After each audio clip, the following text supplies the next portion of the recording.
يا مساء الفل.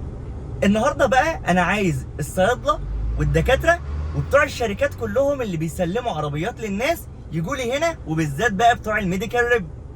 النهارده بقى الاختبار اللي بيعملوه لكم في الشركات انا هوفره لكم النهارده واعرفكم بتعدوه ازاي بكل سهوله. لما جبت لكم المره اللي فاتت الفيديو اللي فات اختبار حرف الاس بتاع المرور، الناس كلها دعت لي.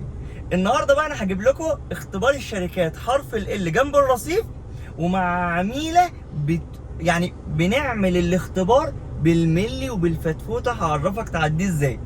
لو اول مره تشوفني، انا مؤمن الجزار ودي صفحه بتاعه تعليم سواقه. ولو اول مره تشوفني يوتيوب، فعل زر الجرس وسبسكرايب للقناه. يلا بينا.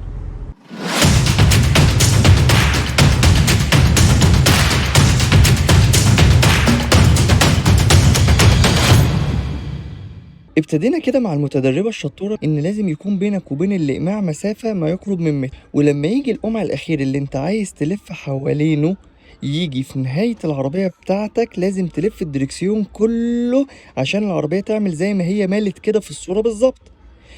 أول ما العربية استقامت وبقى وشها عدل، العميلة عدلت الدركسيون وبدأت ترجع مستقيم واحدة واحدة لحد ما اجتازت الإقماع كلها.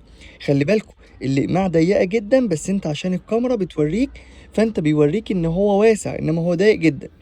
هنعمل نفس الحركة بس بوش العربية.